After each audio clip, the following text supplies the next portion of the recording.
Hi everyone, welcome back to the last lecture, week 12 for FINA1221 Back to Finance.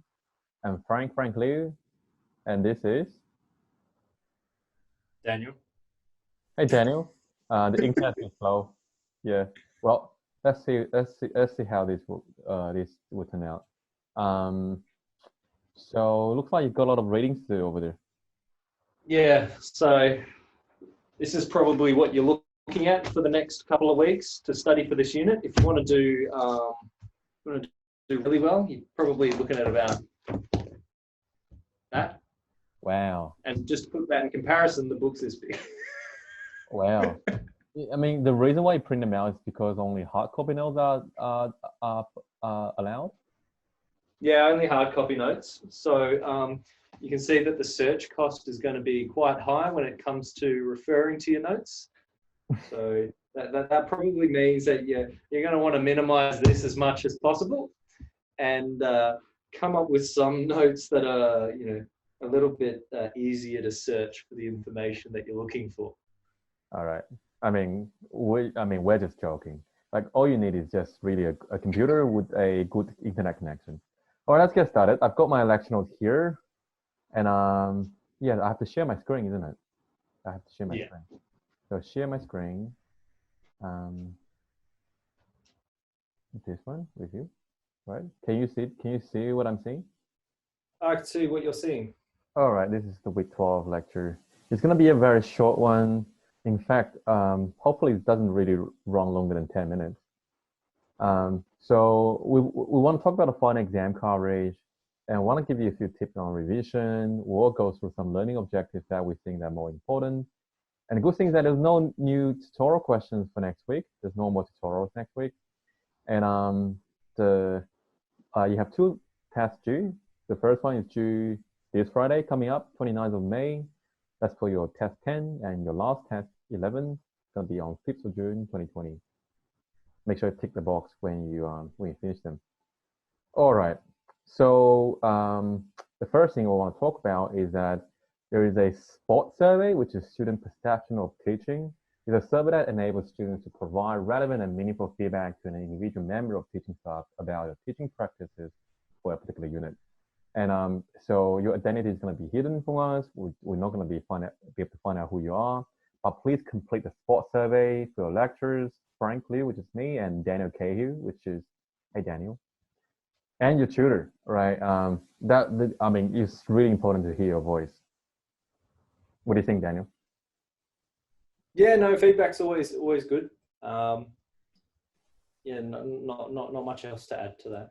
When you were a student, did you fill up a lot of SPOT surveys and stuff? I did. Although it was a bit different. We didn't do it online. Paper-based, right? Yeah, it was paper-based. So they came into the tutorial with you had to fill them out, put them in an envelope, and yeah, a machine read it, I suppose. All right, great. So this is based on your perception of teaching style, not necessarily about how difficult the unit is and whether this unit is being over-assessed. But feel free to leave any comments there because they'll be really helpful. And if you think this unit is too easy, right, we can certainly make this unit impossible for next year's students. But hopefully you don't have to repeat it next year. All right, so this is the fun exam coverage. We firstly went through this in week 10. So I just need to make a quick correction that the time allowed is not 2 hours. It's 2 hours and 15 minutes. So it's 135 minutes. I'm not sure why they gave us the extra 15 minutes, but I guess that's just to help people to get used to the exemplifier and it's just reading, submission, and stuff like that. That's right. That's right. Do you want to talk about this slide, Daniel? Well, this is just showing us essentially the breakdown for your exam. So down in the table on the left-hand side, we've got questions. So your exam from questions 1 to 20, they're just going to be kind of random multiple choice questions. And you can see that the relevant chapters for that is chapters 1 to 5 and 7 to 12. So 7 to 12 is going to be excluding chapter 10. Yep. Of course, we don't do chapter 10, but those first 20 questions They're worth 2 marks each. So the MCQ part of this exam is out of 40. So they're coming from a number of different chapters. And then we've broken up kind of like a part B to the exam. Part B to the exam goes from questions 21 to 45. And they're predominantly multiple choice questions with some short answers. So we're going to see an example later on of what this kind of question might look like. So we'll have a scenario.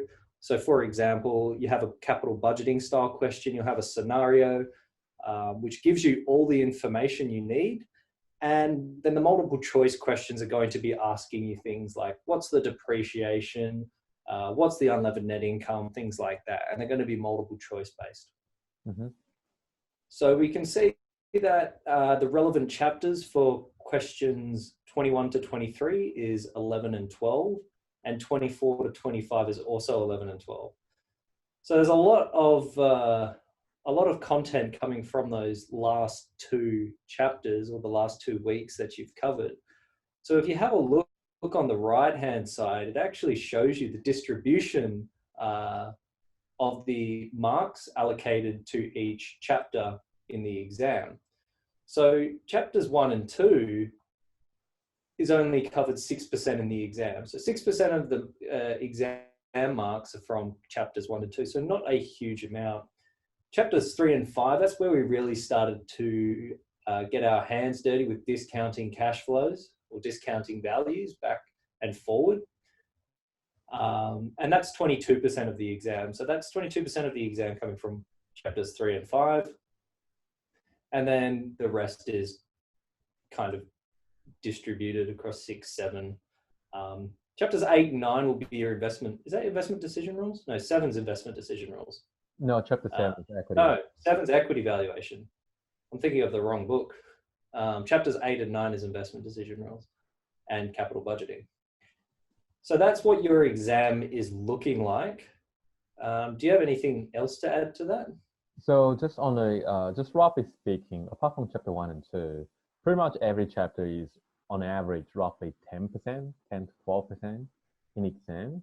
There is a slightly more emphasis in chapter 11 and 12 if you're looking at the distribution, but so it is important for you to get a solid understanding of these 2 chapters, and because that is really the bridge to link you to the rest of these of your finance degree, right? Very important to know the portfolio theory, very important to know the relationship between risk and return.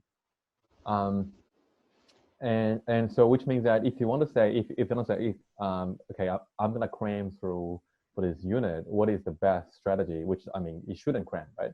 But let's just say if that happens to be the case, you may want to consult this dispute and to think about what is the best time, best time for the buck, to think about, which chapters you should focus on to get the most out of it. All right. So we also made a handout. So this handout, as you can see, we correct the duration. It's 135 minutes. And we're not sure about the time. Do you know the date? Yeah, I think that will be on the on their Student Connect. They should have their timetable. All right. So I mean, we don't know. Yeah, we don't. It's interesting that as your unit coordinator, we don't know your exam date. Your venue, I think, is your favorite place with stable internet connection. Make sure you find a comfortable chair and 135 minutes. Format will be 40 MCQ questions and 5 short answers. We covered that already. Each MCQ is 2 marks each. They're equally weighted, 2 marks each. And each short answer is 4 marks each. They're all equally weighted. So it's roughly 2 MCQs for each short answer. And yeah, we covered the entire unit from weeks 1 to 12. Weeks 1 to 11, chapters 1 to 12, including 10.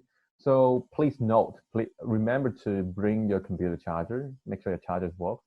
Unless you're using one of these MacBook Pro that can give you about 10 hours battery life. Calculator, I think both programmable and non-programmable calculators are allowed, are permitted.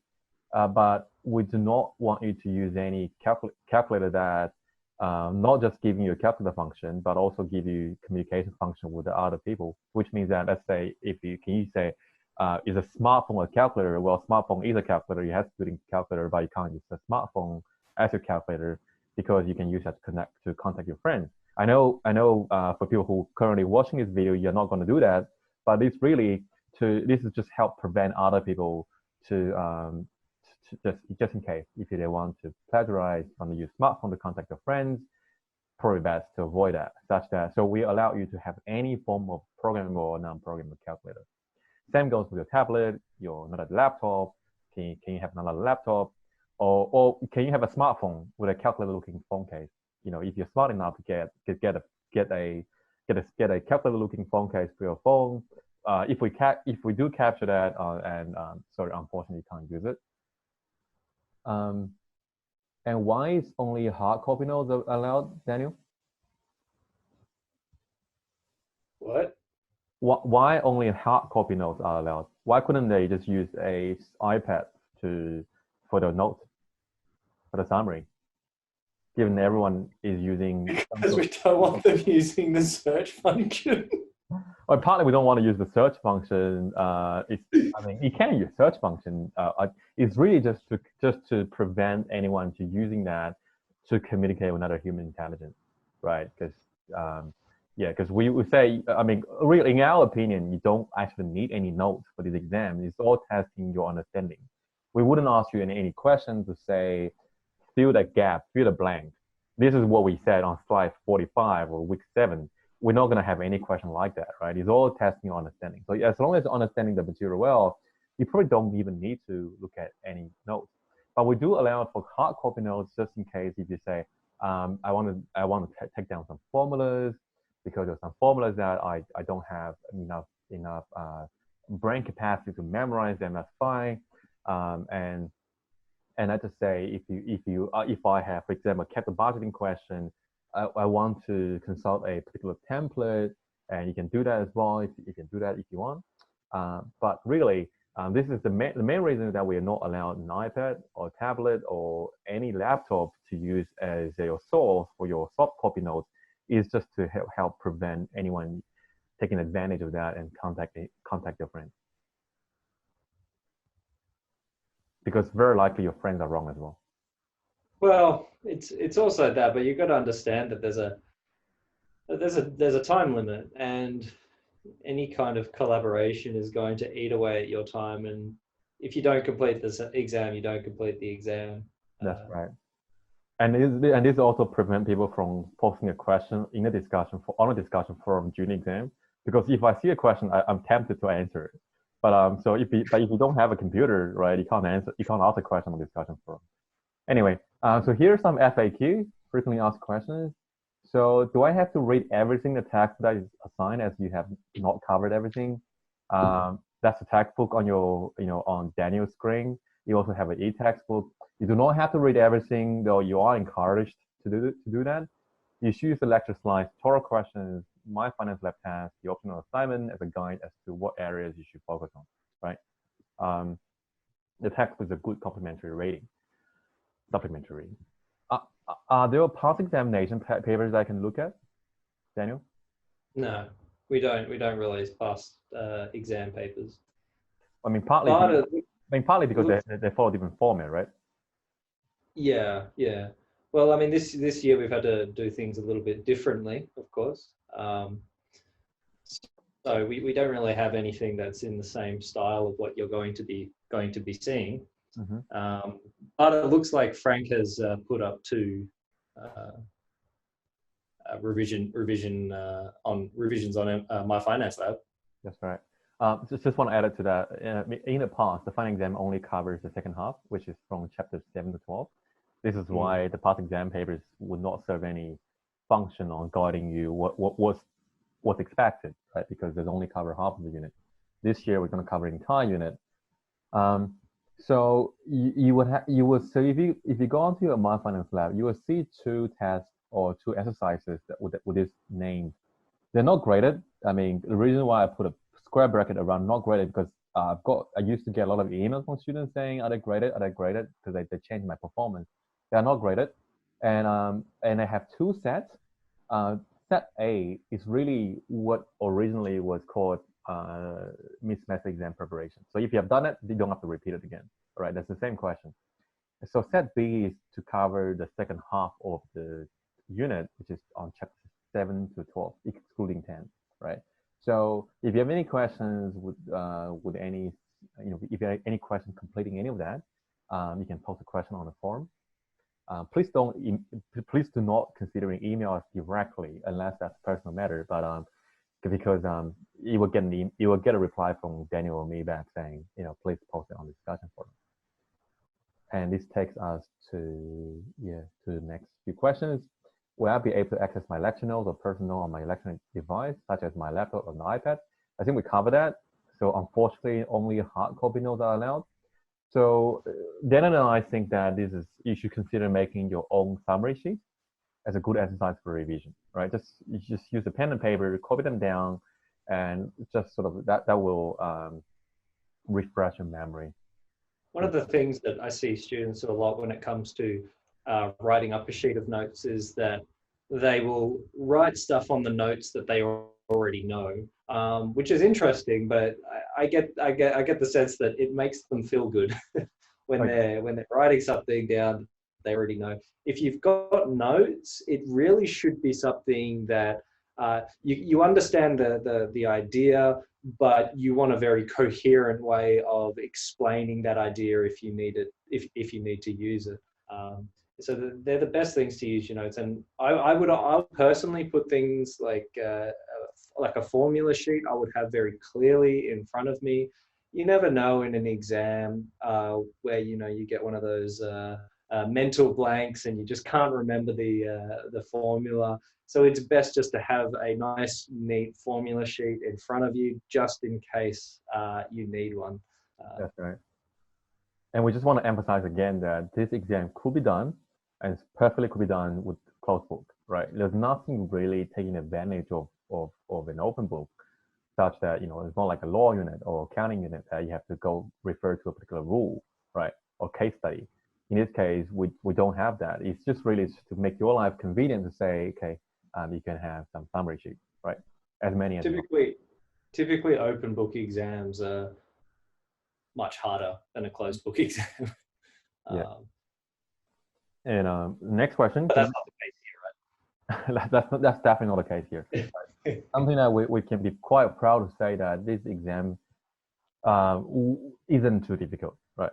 I don't think anyone, after they sit in the exam and after sitting through the exam, they'll say, "Oh, this is an impossible." I don't think anyone would say this is an impossible exam, right?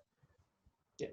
So can I email you with questions about the slides and textbook if I do not understand them? So this is something that I think that will make your life a lot more efficient, right? So consider the following order if you seek for help. So go search on LMS discussion forums to see whether a similar question has been asked or has been already addressed. Because very likely the question that you're going to ask, someone already asked that, right? If you are doing your optional assignment, then you probably will know that that's pretty much the case. And then if you haven't seen one, then post your questions on the corresponding LMS discussion forum with a clear and specific title. The title, the name is really important, because later on when you say, okay, that was on the the final exam revision pool B, question 35, right? Then anyone with the same concern would just would be able to be navigated into that right thread. And the same goes the other way as well, right? Because you would hope the other person who is using these forums would have the very specific titles. That just makes everyone's life easier. And if it turns out to be a personal issue, for example, let's say you can't actually connect to Blackboard or the My Finance Lab, then email us. That's my email address, or it has Daniel's email address as well. If the question is really specific with your personal matters, right? So, but if for general questions, academic-wise questions that are related to this unit, please consider posting them on the discussion forum. Now, what should I do if I cannot make the final exam? So make sure that you have a valid reason and apply for the special consideration. That's that's a really important point, because as unit coordinators, we don't have any say or power over this. We don't make that decision as to whether or not you're allowed to sit and examine an alternative date. That's for the student center to approve, or for them to decide. So, if you come to us and say you couldn't sit the final exam, can you sit it at another time? That's not our decision to make, unfortunately. It's up to you to apply for special consideration. Mm-hmm. This PDF is available in the week 12 folder by the time you watch this video. We also have the coverage slide over there. Just ignore that 2 hours. It should be 2 hours and 15 minutes. Because I only found out the other day that it's 135 minutes rather than 120. All right. So again, if you have any questions, if there are questions not addressed, answered by these frequently asked questions, make sure to post a question on the discussion forum. Right. Okay. I think now we're going to see a few examples. They don't represent the difficulty level. They don't represent the I would say that we don't pick this equity valuation question specifically because there's something special about this setting. It's really just we want to show you that how we break down the typical short answer questions. The questions with a scenario into different parts, right? Yeah. So this is a little bit like, for example, at the beginning of the exam, we have those questions 1 to 20, which are those random multiple choice questions coming from all different chapters. And then the kind of part B to the exam are going to be questions that look like this. So you'll have a scenario up the top there that gives you the information in the question, and then followed by the question you need to answer in a multiple choice format. So this one's an equity valuation question. And so should I go and read the question out? No. Yeah. We're just showing it as an example, right? Because it should be pretty obvious for you what the retention ratio is. If you're not sure, then you should be concerned, because this is actually quite straightforward, right? So, but just show you the idea. So we have quite a question on what is the retention ratio, and then we have another question saying what is the perpetual growth rate. Again, that's the same question. It's just we're interpreting different parts of information such that they're all linked together. And what you'll find is that you'll actually need information from the previous part as well. Mm-hmm. Now that won't always be the case, but it is important that, so for example, in this question, the first question was, what is the retention rate? And then the second question is asking what the perpetual growth rate is. So you will know that you need to calculate the growth rate. You will need what the company keeps and the return on new investment to work out the growth rate. So it's kind of progressing through the question, one question at a time, mm-hmm. Progressing through the scenario one question at a time. If this was in a proper exam, we wouldn't break the questions down like this. We would simply ask you, what is the value of company A's shares? And we would expect you to have calculated things like the retention rate, the perpetual growth rate, to get to that share value. Mm-hmm. But having said that, in your actual final exam, we were trying to minimize the chance that you'll be double penalized. Okay, so you would have, yeah. Which means that if you miss out something, you're not going to be double penalized again. So in this particular example, if you have to calculate company A's share price, you probably do need to get. We are expecting you to get the previous two answers. But instead of losing the whole marks, you're losing some marks. You still are able to gain some marks from it, right? Yeah. And then keep going. Question 4: what happens to this share price? Increase, decrease. So you can still see how that can also just be in a short answer format, and but we break that into different components, and then this is what the short answer, the 4 marks question look like. Again, that doesn't represent the difficulty level. This is just something. Okay, for example, what are the drawbacks with using the dividend discount model, right? So This is very much straightforward coming from your lecture slide and textbook. But we do probably want you to just, write a little bit more. You put your limit of thinking into it to think about, rather than just a bullet point, right? Because we do want to discuss it. Yeah. So that's just an example, and we don't have any other examples because really, your question, your final exam revision pool on MFL, I would say that it will be pretty much on par with a dividend level like that, right? I don't think your final exam questions are anything harder than that, and in fact, it will be some questions that will be even easier than that. But really, this example is trying to show you how we want to break a question into different parts, such that you're not going to just lose the whole box if you couldn't get a single number, right? You couldn't get share price, like if it's MFL, if you couldn't get a share price right, then you're pretty much going to lose everything. But in this case, we're trying to help you gain some marks if you make some mistake. Yeah, it should be noted that when you come to a question like this, that's a typed question, you're not expected to write any formulas or anything. It's a purely qualitative based question. So really what it's doing there is assessing your understanding of a certain topic within the chapter. So you don't have to worry about writing an ugly equation in these types of questions. They're purely qualitative based. Correct. Yeah, you don't have to. But you can if you really want to prove some point, right? I mean, we're really welcome for innovation and something different. But again, I don't think I don't think that's the necessary condition. Yeah. Okay, so now we're just gonna quickly go through some sort of like key learning objectives that we handpicked from each weekly lecture slide. So of course, you probably want to read everything up until now, right? Read all the 11 weeks of lecture notes. But here's something that, think about this, right? Week 1 and week 2 together, they count about 8% towards your final exam. So that really was just serve as an introduction purpose, right? For example, in week 1 lecture, we want you to understand the important features of the 3 main types of firms, and the sole trader, partnership, and corporation. And then see why the advantage of the corporate form have led to dominate economic activity. We talk about, and the tax issues with that, double tax system in US, and the imputation tax system in Australia, and something that we discussed in week 1 with Daniel. And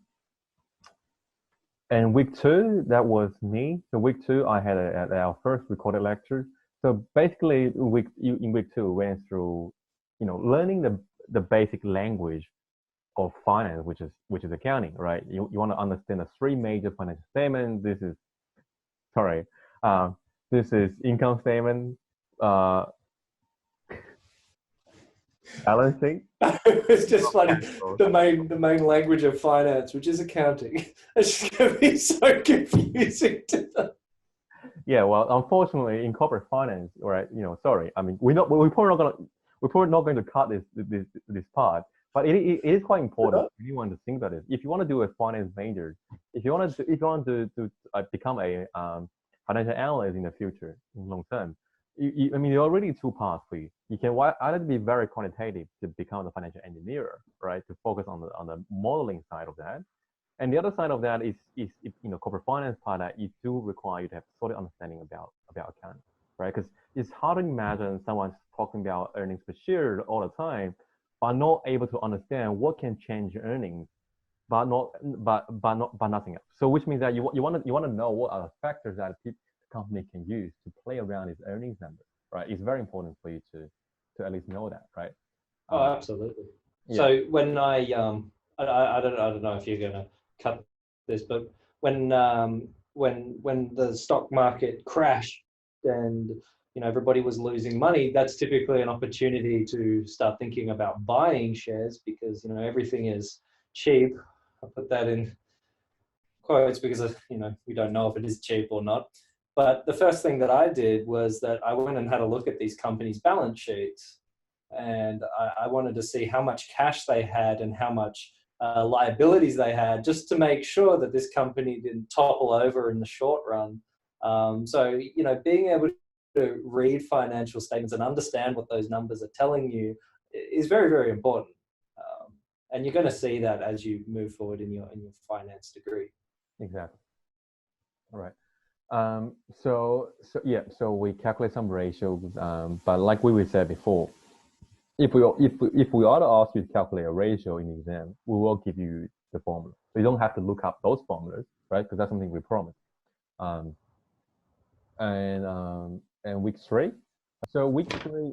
So in week three, even though it's quite a short week, and mathematically it's actually quite straightforward, but it sets the foundation for the rest of the unit, because we were trying to say that this is a unit that we can turn everything, we can measure everything in dollars, because cash flow coming at different time points, and how can we move the cash flow on different time point along the timeline to say the present value makes sense, is because we're saying there's a third party like a bank there. We can bank serve as an intermediary for us to borrow and lend, such that equivalently saying if we're gonna get a cash flow of $1,000 in 3 years time, the bank serves the purpose of transforming that $1,000 into today's money, right? Because we can buy and sell, we can borrow and lend at the same rate with the bank.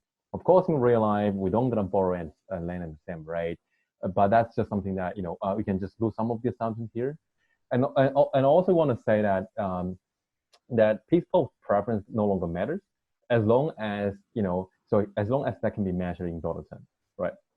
So you go. Why is it that it's reasonable to use that assumption, saying that we can borrow and lend at the same rate?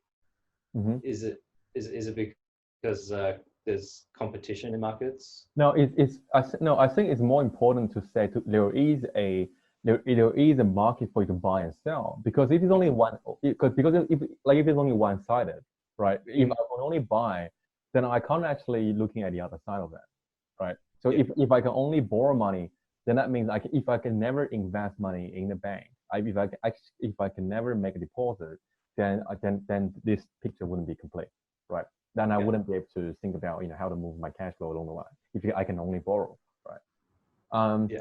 So that links to us to think about why maximizing NPV is always the correct decision rule, as long as we can we can quantify everything using dollars, right?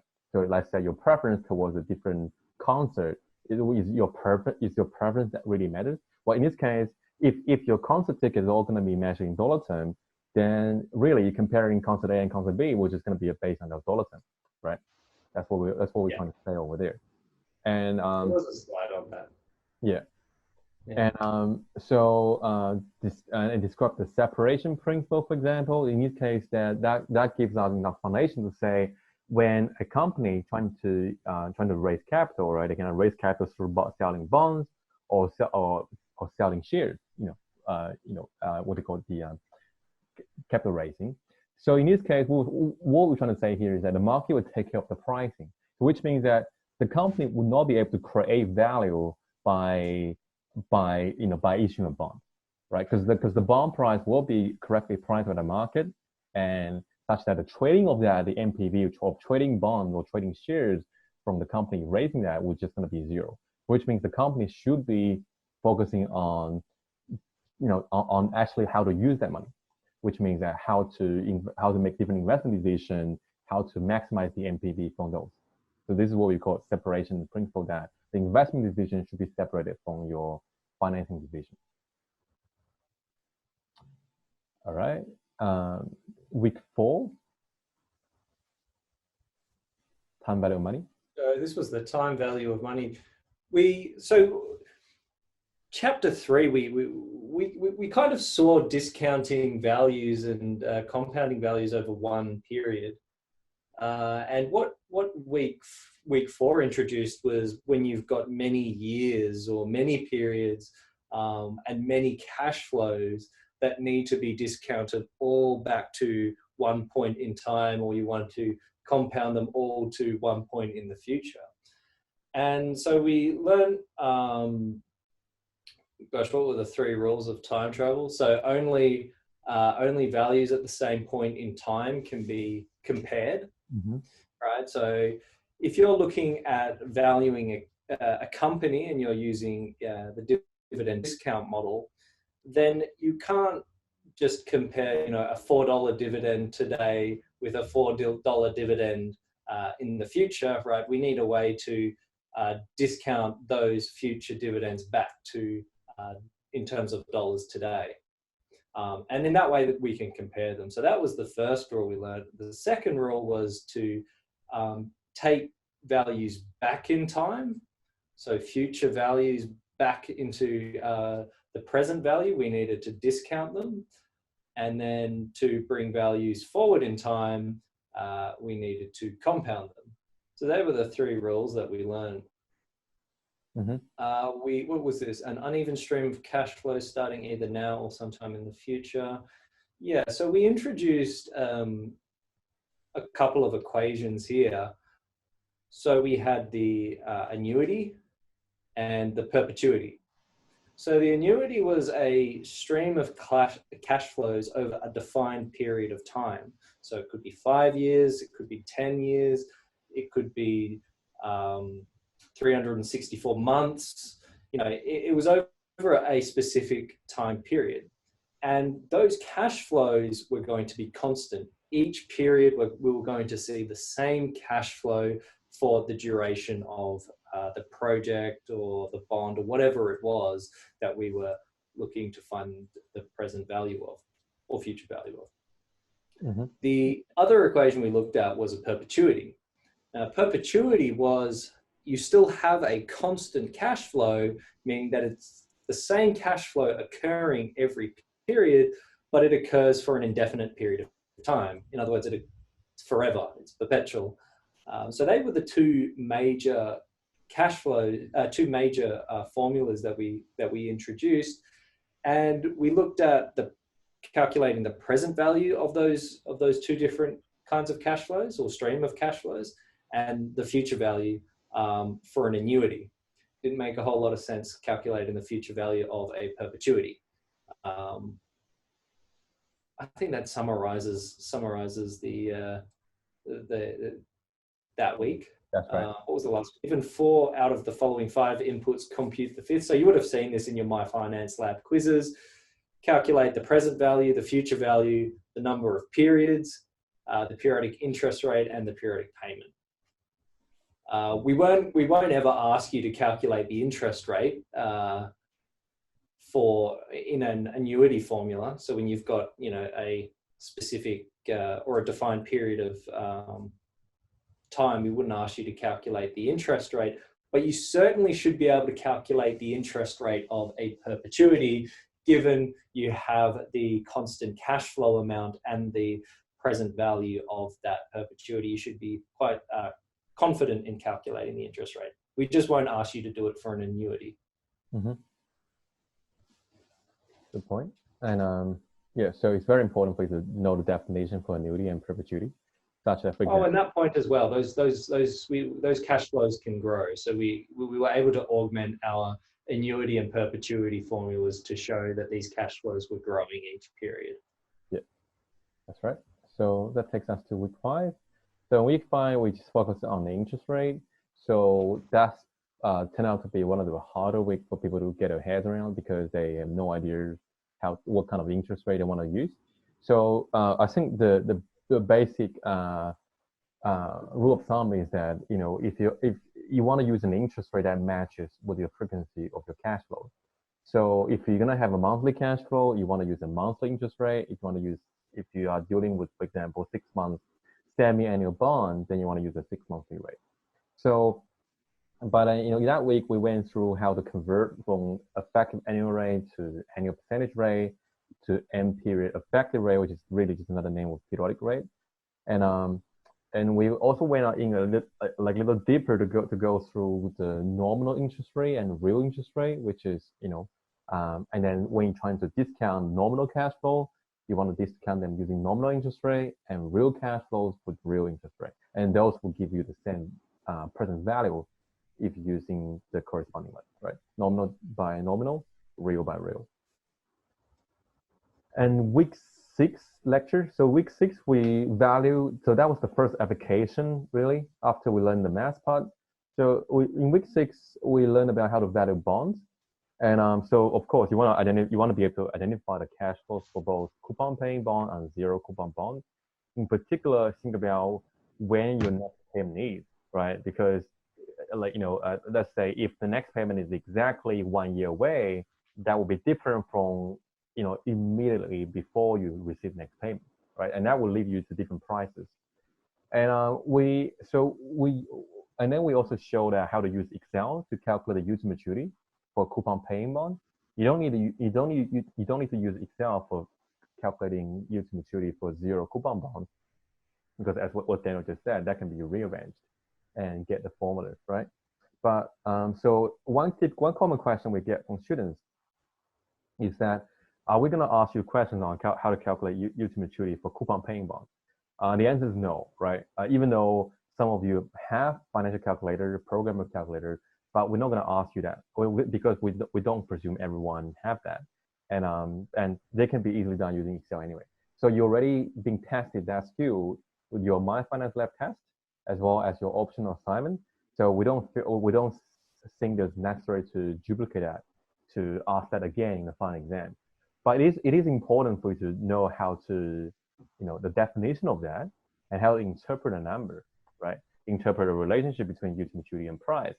That when the yield to maturity is higher, the price should go down, and vice versa, right? It shouldn't, and that should be quite obvious. Like when your yield to maturity goes up, all that means is that you're discounting your coupons, all your future coupons, back at a higher rate. So the present value of all those future coupons is now less, right? So your bonds should.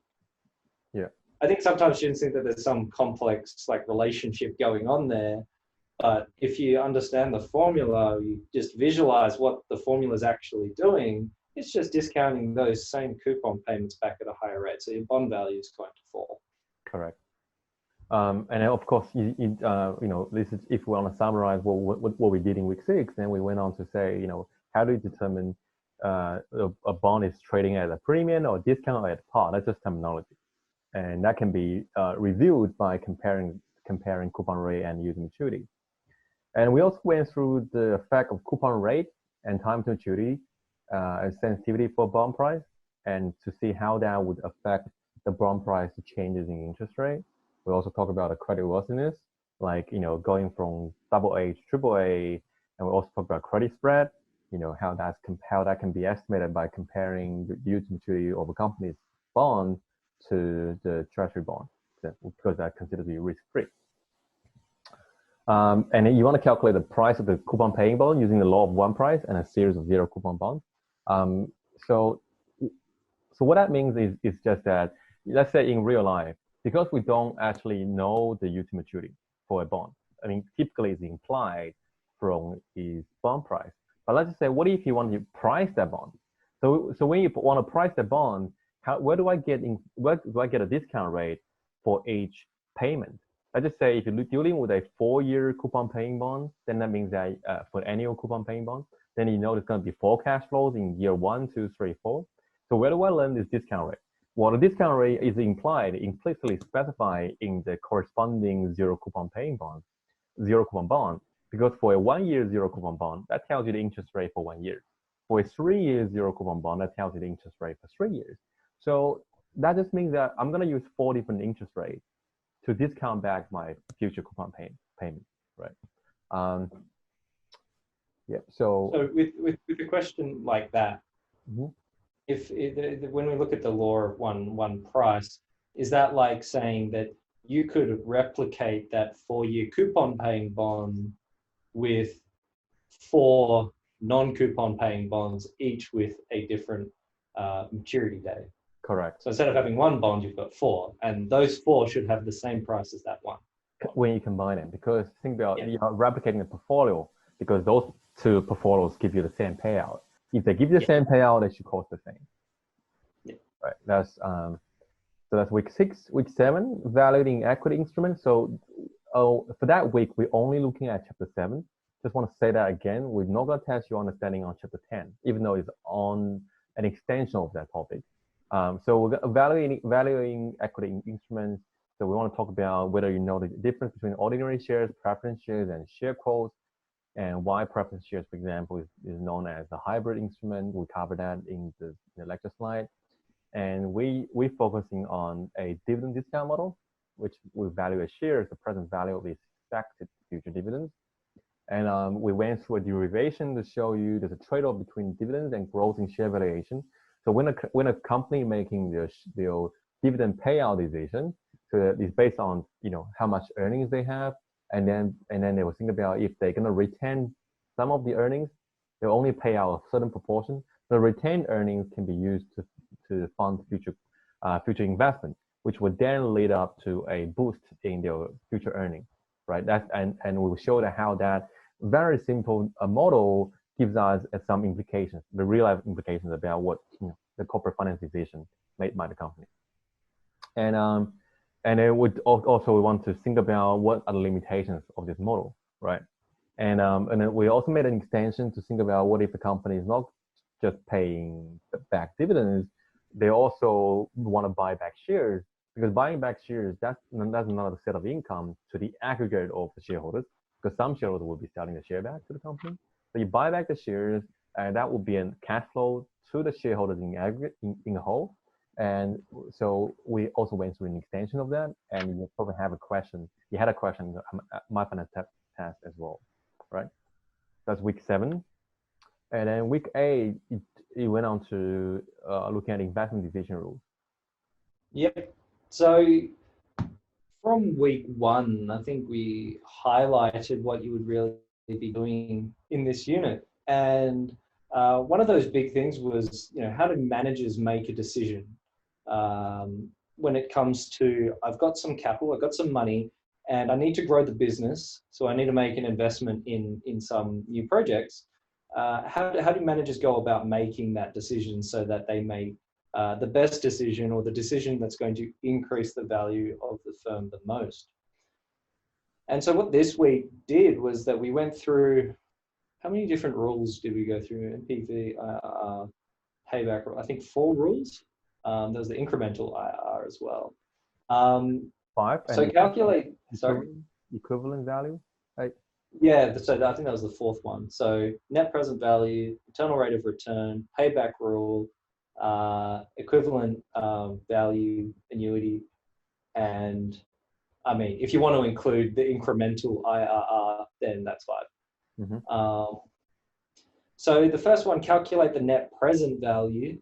Well, we're pretty familiar with what present value is and what net present value is. I think we introduced net present value in week 3, and we came and visited again in week 8, but we apply more of our understanding in annuities and perpetuities. So because we know how to discount cash flows back over a number of periods, those net present value questions become a little bit more complex. Mm-hmm. So when it came to making an investment decision, the rule for the net present value was, if the net present value was positive, then we should accept the project, because it's going to increase the value of the firm by that amount in present value terms. But then that's a bit of a naive rule, assuming that companies have infinite amounts of capital to spend. Of course, they don't. So a company might have a list of 10 possible projects, and it can invest in 3 of them. So in that circumstance, what you would want to be doing is that you would be wanting to invest in the 3 projects that will collectively maximize your net present value. So we kind of concluded that the net present value was the best decision rule to use.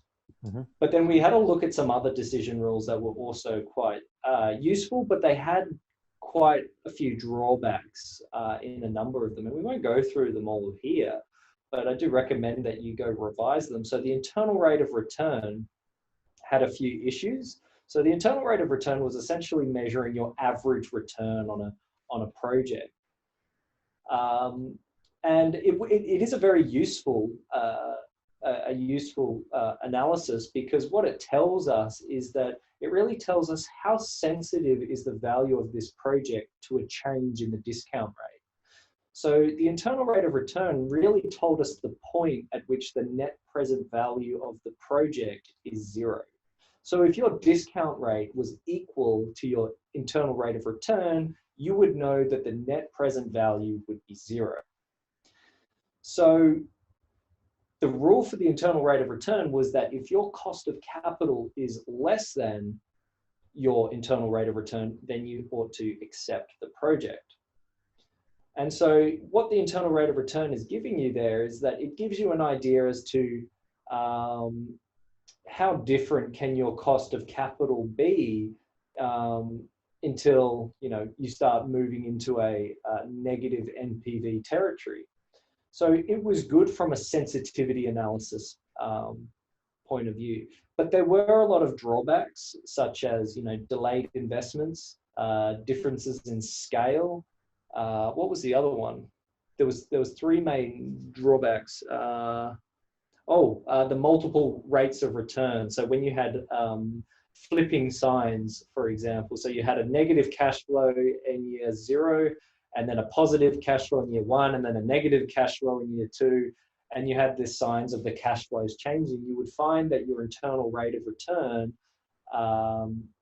or your MPV profile would intersect the x-axis at multiple points. So it didn't really give you an informed decision as to whether or not the project was worthwhile. There was the payback period, which was a very kind of quick and nasty decision rule, where you came up with a pre-specified period of time to which you want to repay this project. And then, well, how much is the project going to generate you in cash flows? And then how long will it take you to pay back that project? Mm-hmm. Yeah, we can go on to capital budgeting. So capital budgeting is really an extension of investment decision rules. It's just a little bit more in depth and a little bit more, gets a little bit more complicated.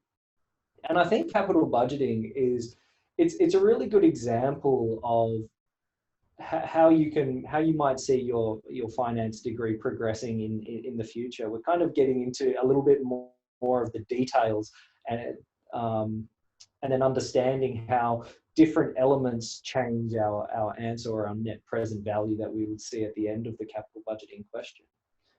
And so this week was really about identifying incremental amounts, because we were interested in valuing a project. And so we wanted to get an understanding of how is this project going to influence the company's cash flows, its earnings.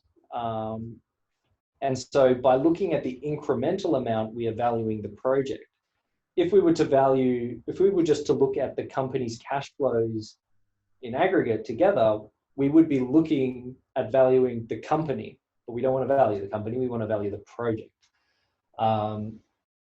So given a set of facts, identify relevant cash flows for a capital budgeting problem. So we went through a number of different things here.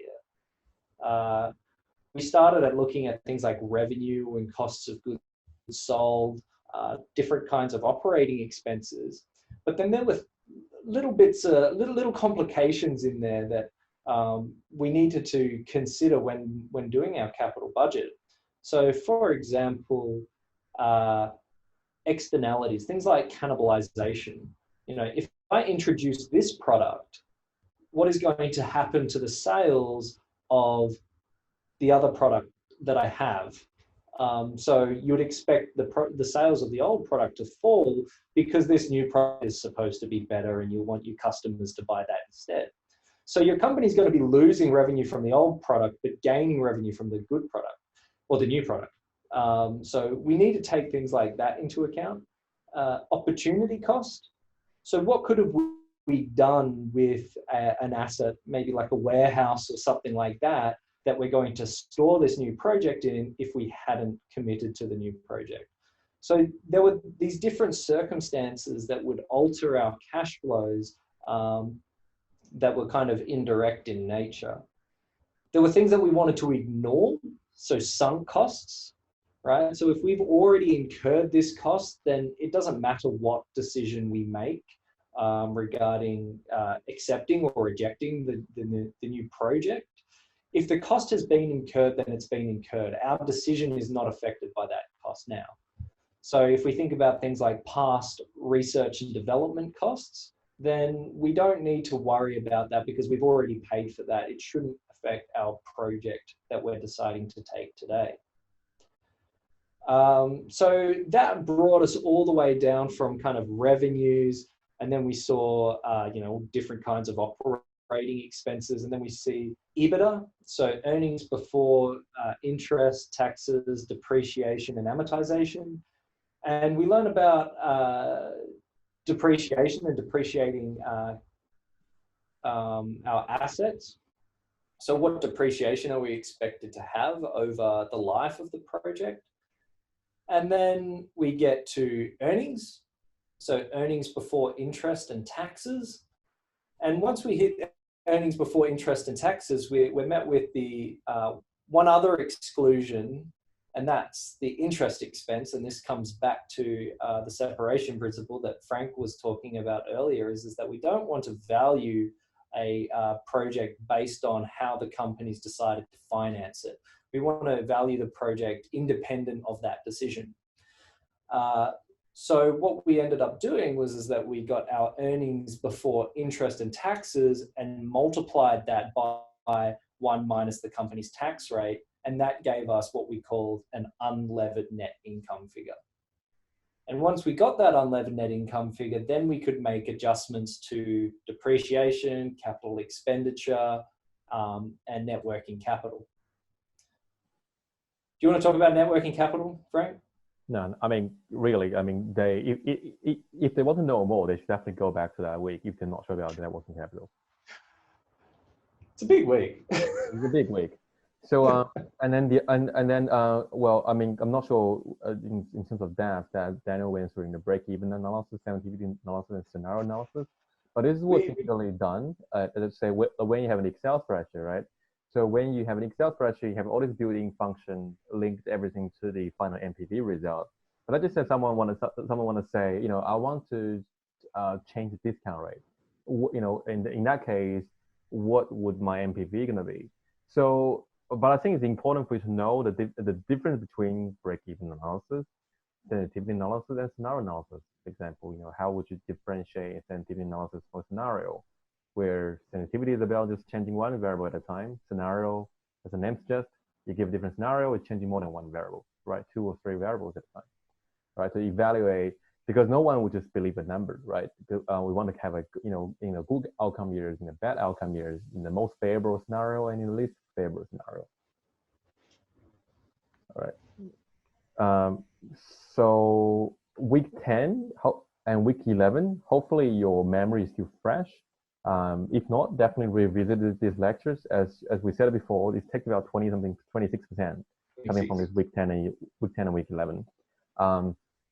Not every single formula needs to be memorized, because of course you can put them down your formula sheet. But what's important in week 10 is that we want to understand the relationship between risk and return. You know, we go from, there is a positive relationship empirically between volatility and the excess return. But then that relationship doesn't hold on the company level. And that's when we introduce, say, maybe we can decompose total risk into firm specific risk and then systematic risk. And it's a systematic risk that matters. And then we can use that analogy to come up with something called efficient portfolio, and then leads us to our first derivation of capital asset pricing model, right? Because we want to use beta to capture the systematic risk, to show you that there is a trade-off, high risk, high return, and if the risk is measured by beta for companies. But in week 11, we go through the traditional route of developing that, which is go through the portfolio theory, construct portfolios, and then to show, how when you're creating efficient portfolio, when you create this efficient frontier, and why with the introduction of risk-free asset, the tangent line is what everyone is going to be investing, right? And then we come up with a whole bunch of concepts about how to measure Sharpe ratio, and then derive the capital asset pricing models from that again. And we're trying to use the capital markets line to illustrate the relationship between risk and return, if risk is measured by volatility. And if we want to measure risk by beta, we draw a security market line to show you the positive relationship between company's beta and company's return. And that's pretty much it for auto revision. So if you, because you remember how we sent out a survey to ask, how would you like the week 12 lecture to be run? So, and I think one of the last questions was saying, would you like to see how this unit is connected to other units? So if you don't want to be, and if you're like one third of the students who answer say no, then you can send off, and we wish you the best luck for your exam. But if you decide to stay on, we're gonna quickly talk about how this unit is connected to the other future finance unit, and roughly talk about what this unit is about. And the relationship is this: everything has to be discounted, right? So that's how Introduction to Finance sets really like a foundation for all the other units. But jokes aside, the focus of FINA1221 really is to maximize wealth. We need to be able to value assets, value re-asset, financial asset, and we want to measure risk-adjusted required rate of return. So, so in FINA1221, we really just touch each concept on a just on a surface. So, so for your next unit, for most people, they're going to be taking FINA1222, corporate financial policy. And Daniel, what would they be doing in corporate financial policy? So what we did, I mean, I like to think of Introduction to Finance as kind of, you look at two very broad parts, and one's kind of a corporate finance, and then toward the end, you start to go into investment finance, and that's where you'll notice this kind of change in gear where you start talking about things like risk and return and portfolio optimization and all that kind of stuff. So Introduction to Finance is exactly what the name is. It's an introduction, and it's aimed to give you kind of the foundations of what you need to go forward. So in corporate financial policy, you will start to see things, some very common things, or some things similar things that you've seen in this unit. And you'll start off by looking at the cost of capital. Now, we've been discounting cash flows for the majority of the semester, but we've never asked you, where does this cost of capital, this discount rate actually come from? How do you come up with that value yourself? And so that's what you'll start to see in corporate financial policy. So if you're a manager and you need to discount a project's cash flows, well then, how do you come up with the discount rate to cash? Is it 10%? Is it 5%? Is it 12%? What's a good estimate for that cost of capital? You will look at things like capital structure. So we talked about the separation principle here, saying that we wanted to keep the investment decision separated from the financing decision. A big part in corporate financial policy will be giving you an understanding of how does a company choose to structure itself in terms of equity, meaning it sells shares to raise money. So it sells shares, it sells ownership of the company to people who would like to buy it, so shareholders. Or does it use debt? Does it borrow money from other institutions and then pay interest back in the future? And what you will learn is that there's this optimal ratio between equity and debt. You also look at things like payout policy. So in week 7, equity valuation, we talked about, well, you went through with Frank, companies deciding how much to pay out. So, pay out in a dividend and how much to keep. And that decision really decided how much the company was going to grow in the future, right? Given its return on new investment. So payout policy is really about that. We have how much the company keeps and how much should it pay out in dividends or share buybacks. And then there's capital budgeting as well. So you'll revisit capital budgeting in a bit more of a detailed sense And then there are other parts like mergers and acquisitions. So a very big part in corporate finance when a company decides to acquire another company, or two companies merge to form a big company or a larger company. And then initial public offerings as well is something that we didn't touch on. So when a company first decides to go public, when it first decides to sell shares to the market, so that would be that's really what you'll be covering. So corporate financial policy, you'll probably see a lot of similarities to what you've seen in Introduction to Finance. They're just going to be a lot more in depth. So it is very important going forward, if you're continuing with your finance major, that you're comfortable with the concepts that you've learned in this unit. Mm-hmm. And in FINA1221, derivatives and market, I had a fortunate to teach that unit in on a different campus, so through a different program, but I still at UWA. If you want to have a look at those slides, it's available on my personal website. You've perhaps seen that linked quite a lot. So derivative market is really focusing on a very important aspect of modern finance, which is risk management. So which means that when companies want to say, if we don't want to take the price risk of certain assets, how can we shift that risk to another party? Well, just like buying insurance for when you're buying a car, you're buying insurance because you don't want to deal with car accidents when, don't want to, deal with paying someone else.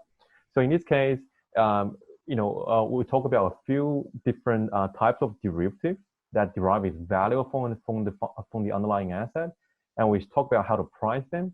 Because by issuing these derivatives, it basically transfer the price risk from one party to another. So apart from talking about the concept of that, the focus will be in that unit will be talking about how to price them, and that will be using something we learned in FINA1221, which is no arbitrage strategy. How can we create a replicating portfolio such that if they give me the same payoff, they should give me they should be priced the same. Otherwise, there'll be an arbitrage opportunity over there. So it's quite an exciting unit for people who want to go down to risk management as well as financial engineering. So FINA1221, quantitative methods for finance, Daniel. Well, that's fortunate. I think that's a unit that neither of us have actually taught. But quantitative methods for finance is, I think, would probably be best described as an extension of your last 2 weeks of Introduction to Finance. So you're really going to be focusing on that risk and return relationship. You're going to be doing financial regression, so calculating, betas of stocks and portfolios, I would imagine. And then you're going to be looking at creating optimal portfolios. And then looking into portfolio management as well. I haven't personally taught that unit, so but it will be really an extension of what the last 2 weeks were of Introduction to Finance. Interesting. So FINA1227, business analysis and valuation. So what do you think? I mean, because I've never done that unit before. Is that an extension to what we learned in Chapter 2, the accounting part, as well as the equity valuation part? Yeah. So this is to Frank's point earlier when we were talking about Chapter 2 and it being, all the kind of accounting information. And, if you haven't studied finance before, you might think, why am I learning? Why am I looking at an income statement or a balance sheet or a statement of cash flows? It provides very, very important information about the company. And so we need a way to understand that information. And what BAV is what they call it, business analysis and valuation, that's going to be focusing at drawing out information from these accounting numbers and making some estimate or coming up with some estimate as to what the value of the firm should be. So if you have a think about what you did in equity valuation with dividends, that's one method to value a company. So we say that, well, a company is going to pay out dividends, and the value of this company, or at least the value to you, is it's dividends, right? So let's discount all those dividends back, and that's what its share price should be. All those dividends per share back, and that's what its share price ought to be. But this goes into a little bit more detail in understanding, what drives a company's, revenues and ultimately its cash flows. So you should get an understanding of, things like competition, as well as terms like accrual accounting, for example.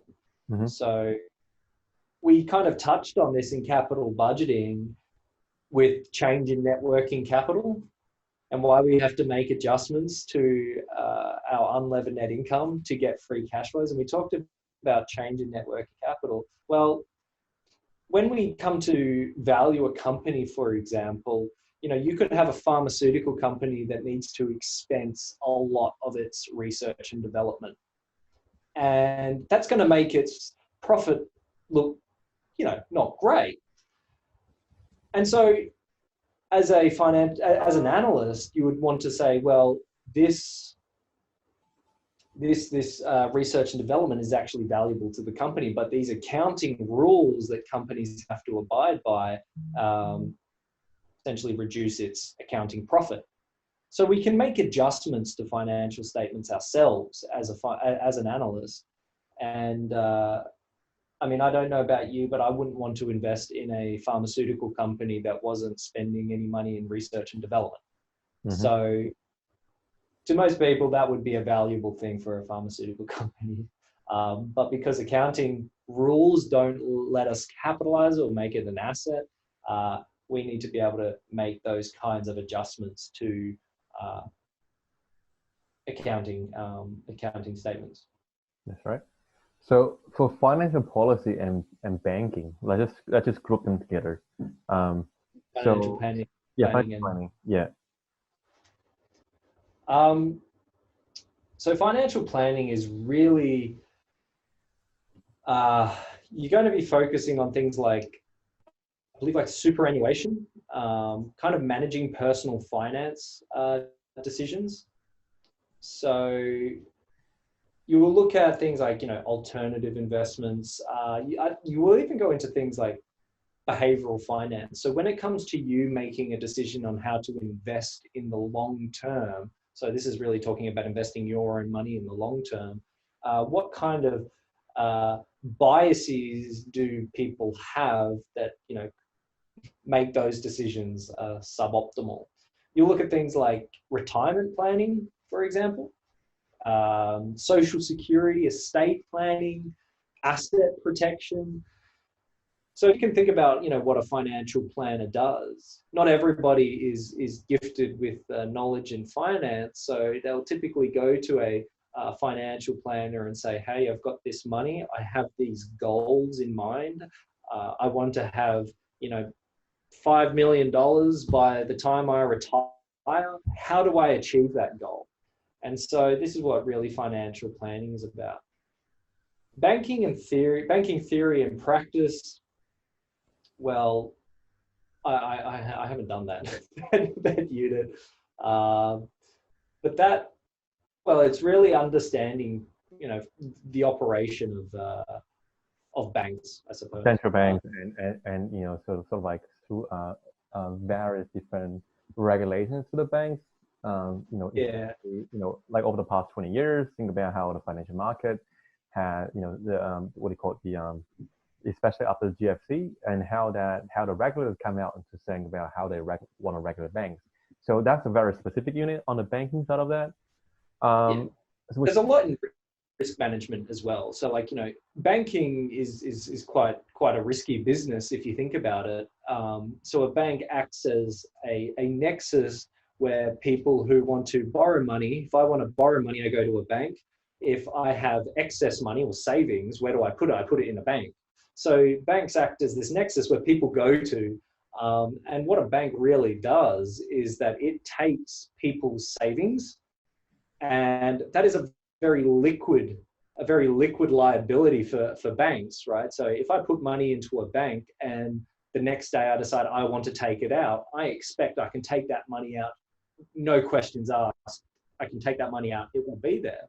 But what a bank's actually doing is that it's taking my savings and transforming that into a loan and giving it to somebody to buy a house, for example. And so, you know, this is why banks have there's a lot of regulation in banks, because if banks just keep on doing that and then all of a sudden people want to take money out of the bank and the bank says, I don't have it, you know, that's where you start to run into liquidity crises, and we've seen them before, you know. So there's a lot in understanding regulation in banks and risk management. Mm-hmm. The next one is FINA1221, trading securities market. I taught that unit a few years ago. It's actually quite a fun unit that is sort of that will be the only unit looking at how the market microstructure side of the market, see how the market actually operates. For example, looking at the opening auction and closing auction, looking at how people set up, you know, as a dealer, how do you set up your bid-ask spread? How do you take that spread out? What would be your strategy? And then looking at, the what's that called? Different types of traders in the market. And then so we're going to go through different models to show you, let's just say, what would an informed trader do and what would a dealer do when they know there's an informed trader out there, and what's the role and function of the noise traders. And then we also talk about something like high frequency trading. We cover that and the function of dark pools, and then talking about the algorithm trading, something that's very useful for you to know when you're trying to deal with, trying to make your own personal investment. It's very important to know what the current market looks like, right? Rather than just knowing, I'm buying a share, but what exactly happening behind buying a share. And also, we also have a few, like a week to discuss about your sort of behavioral finance part. Again, that's think about, but that is in the context of trading, right? So how, to say how would various different behavioral biases would shape your investment trading behavior. This is actually quite a fun unit, right? There's not that many advanced maths in it, but it does require you to think a bit more about what's happening in the market, which then takes us to the core unit in finance, investment analysis. And Daniel has a wealth of knowledge with that unit. Well, investment analysis is, so the way that it's run, it's actually a very qualitative based unit. And the lecturer's, so I'm not the lecturer, but the lecturer's reasoning is that a lot of what we see, discounting cash flows, for example, can be done quite easily just using, like an Excel spreadsheet. What's very, very difficult is coming up with an understanding of, well, how do we get to those free cash flows and what are the drivers of them? So when we think about, should I invest in a company, yes or no? Well, there are a lot of considerations that we need to take into place. So, we might want to think about like the competition, right? What is the competition that this company now faces? And an interesting example of that is that if you look at three stores, Target, JB Hi-Fi, and Amazon. Target's not doing very well. Amazon is the big scary retailer that looks to disrupt the whole business, but JB Hi-Fi is doing very well. So when it comes to investing your money, how do I know, or how do I come up with a decision to say I should invest in JB Hi-Fi? What kind of economic forces are going to make JB Hi-Fi valuable in the future? And that's really the focus of investment analysis. So we go through a number of different topics like efficient market hypothesis. The prices that we see in markets are considered accurate, or at least informed. So when it comes to making an investment decision, what makes you think that the current price is undervalued or overvalued is quite a difficult question to answer. And so ultimately, we do try and answer that or come up with reasons as to why it might be under or overvalued, and then make a decision to invest or not. We also look at things in behavioral finance. So Frank talked about covering behavioral finance in trading in securities markets. You would also look at behavioral finance in financial planning. So this whole behavioral finance, you're going to come across in future units. But I think the best way to look at investment analysis would really be to look at week 10, for example, about, was it week 10? No, week 7, sorry. Week 7 about equity valuation, and then getting an understanding of what drives a company's cash flows, what's going to increase the demand for this company's product or service, and what's going to decrease that demand. So things like competition. You also need to know things related to chapters 10 and 11, so the last 2 weeks. So in investment analysis, risk and return plays a very big role in understanding, asset prices. So yeah, I think that's wrapped up that unit. Mm-hmm. So FINA1221 and Econ3236. I mean, I haven't done them. Do you have any exposure to them? I haven't done Econ 3236, but as far as I'm aware, they're quite similar. So FINA 3326 and Econ 3236 are quite similar. So applied financial management is really looking at multinational corporations. So if you've got a company and you've got kind of divisions or businesses all over the world, then you need to start considering different types of risk. For example, expropriation risk, right? So, and that's really kind of when the government in a foreign country turns around and saying, that's mine. The big one is currency risk, right? So you might be generating revenues in a foreign currency, and then, and this comes to Frank's point, or Frank's unit in derivatives and markets. How do managers of multinational corporations manage that foreign exchange risk?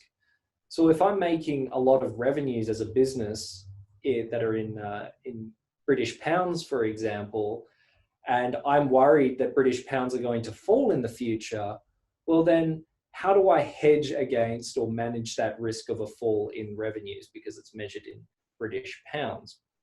So it's really about, the decisions of managers in these multinational kinds of corporations. So you do visit things like swaps, option contracts, futures contracts, things that you would cover in derivatives and markets. Mm-hmm. And I can't say for international finance, but I think it's quite similar. Mm-hmm. So if you want to find more about these 10 units, right, here's a link for you to click through. Of course, you can just Google them as well, right? So that's a very, very brief overview about how FINA1221 is linked to other units. But for now, right, you should focus on your revision, on getting most out of your study of the past three and 4 months. And it has been a pleasure to prepare these lecture notes and answering questions. On my end, I believe Daniel is the same. Yes. All right. Yes, so all right. So good luck with all your exams and your future studies. And we should sign off. Good luck. Yep. Hopefully we'll see you around the campus next year, or when everyone can when everyone's back. When everyone's back, and hopefully we don't see you in the same unit. All right. Bye. Bye-bye.